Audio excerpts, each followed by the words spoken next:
नमस्कार दोस्तों, BO07 channel में आप सभी का स्वागत है। तो दोस्तों, दरभंगा एयरपोर्ट पर अभी हाल ही के दिन 5 जुलाई को इंडिगो की फ्लाइट पहली बार दरभंगा एयरपोर्ट पर आई थी। मगर अभी हम लोग बात करें दरभंगा एयरपोर्ट पर तो सबसे ज़्यादा सेवा देने वाली फ्लाइट स्पाइसजेट है, जबकि इंडिगो की सिर्फ 2 ही फ्लाइट दरभंगा एयरपोर्ट पर सेवा देती है। मगर इसके बावजूद दरभंगा एयरपोर्ट पर स्पाइसजेट एवं इंडिगो में यात्रियों को लेकर टक्कर होती रहती है। और अब इंडिगो ने यात्रियों को लुभाने के लिए एक नई नीति बनाई है, जिसके तहत उसने दरभंगा शहर में इंडिगो के पोस्टर लगवाए हैं ताकि ज़्यादा से ज़्यादा लोग इंडिगो की सेवा ले सकें। इंडिगो ने अपना पहला पोस्टर कर्पूरी चौक के पास लगाया है, जिसमें उसने सारा विस्तार के रूप में बताया है कि कौन कौन जगह वो अपनी सेवा दे रहा है अभी और कितना किराया वो लेता है। लेकिन इसी के साथ अभी हाल ही के दिनों में इंडिगो ने अखबारों की सहायता से भी अपना प्रचार प्रसार किया है, क्योंकि इंडिगो ये बात जानता है कि इस पर स्पाइसजेट है वो पहले से सेवा देती आ रही है और इसके लिए अगर उसके कड़ी टक्कर देना है तो उसे अपना प्रचार प्रसार तेजी से करना ही पड़ेगा।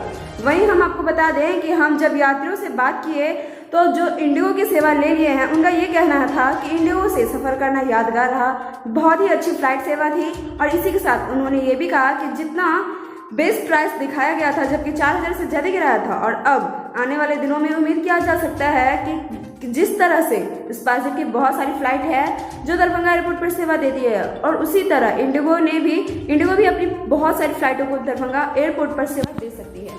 तो ये था हमारा आज का वीडियो। इसके साथ हम लेंगे आपसे विदा। आप सबसे निवेदन है दरभंगा से तमाम खबरों के लिए आप हमारे चैनल को सब्सक्राइब कर लें और बेल आइकन प्रेस करना बिल्कुल भी ना भूलें, ताकि हर अपडेट हम आप तक पहुंचा सकें। शुक्रिया।